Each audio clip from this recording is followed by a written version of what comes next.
we at today? Charging station. Not just any charging station, but a supercharger, right? Mm-hmm. But what makes this one special? And you're in and out. Right back over here, that building right behind us, is one of the best burger joints I've ever been at. It's one of my favorites. One of your favorites? Mm-hmm. In-N-Out.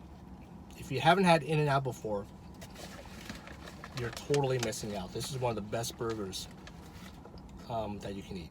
This episode, we're going to be talking specifically about how to charge at home.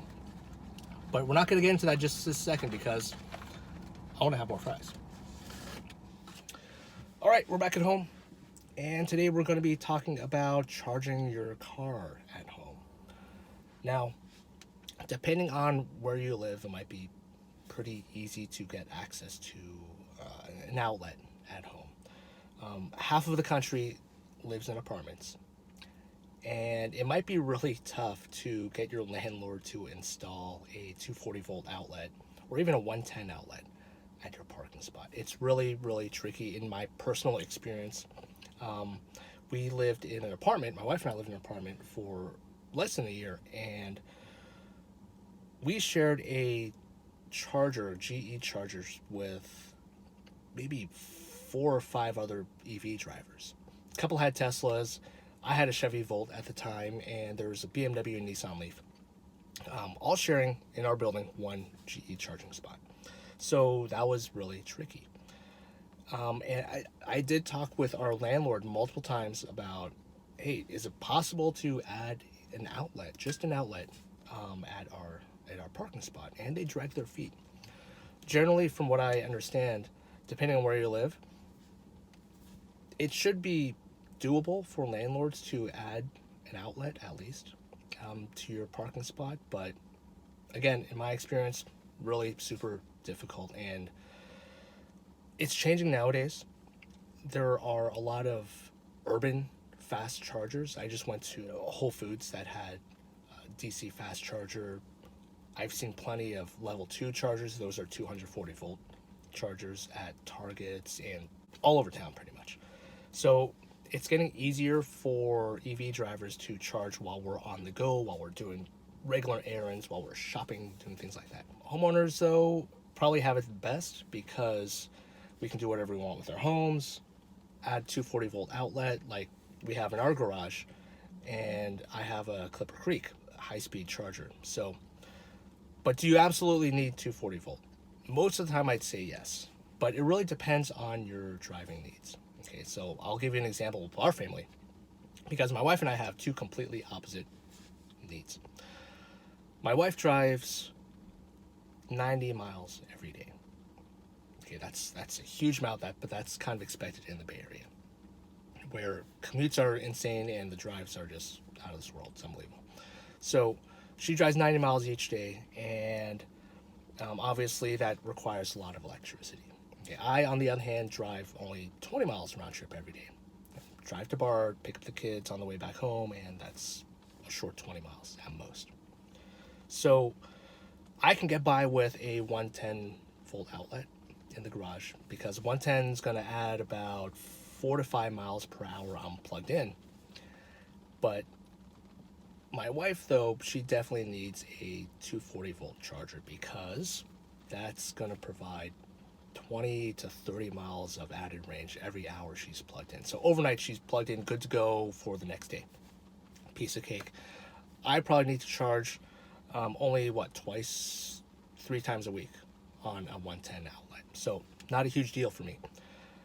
But the question that we get a lot, because we're EV evangelists, we always get asked, hey, how much does it cost? My wife and I pretty much consume about 25 kilowatt hours per workday. Okay, so how much does that cost? We charge at night, so those are off-peak rates. Given PG&E charges about 28 cents per kilowatt hour.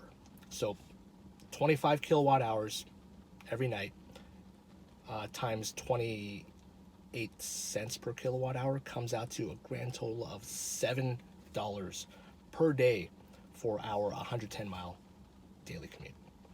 $7 isn't too bad. That's 2 cups of coffee at Starbucks. So let's put that in gas terms. Okay, many of you might be watching and you own a gas car, might be asking how much does it really cost. So I'll put this in gas terms. Dollar for dollar.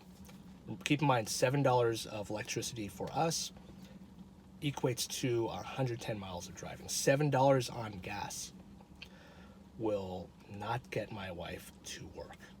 $7 of gas will get you about 40 miles of range. So, is it worth it going electric? Absolutely. Again, for me, like I mentioned in my last video, I primarily got electric cars for the performance.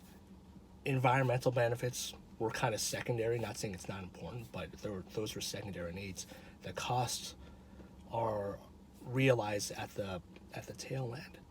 I would rather have a very efficient, fast electric car versus gas car, where I have to throw so much money into just gassing it up. Like I said before, I used to own a BMW X5. Gassing it up was $90, probably every 2 weeks or so. So that's pretty horrifying. Keep in mind, though, that electric charging infrastructure is improving every year. We are seeing a lot more DC fast chargers, not just on highways, along highway routes, pit stop areas, but we're seeing those in urban areas as well, like I mentioned earlier.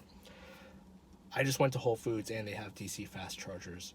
You can probably expect a lot more at work locations. If you work at and this is what I generally see, a high-tech company, they might have level 2 and level 3 chargers. So as soon as you're done charging up on a DC fast charger at work, 30 minutes, you're good to go. You'll hop out, someone else hops right in.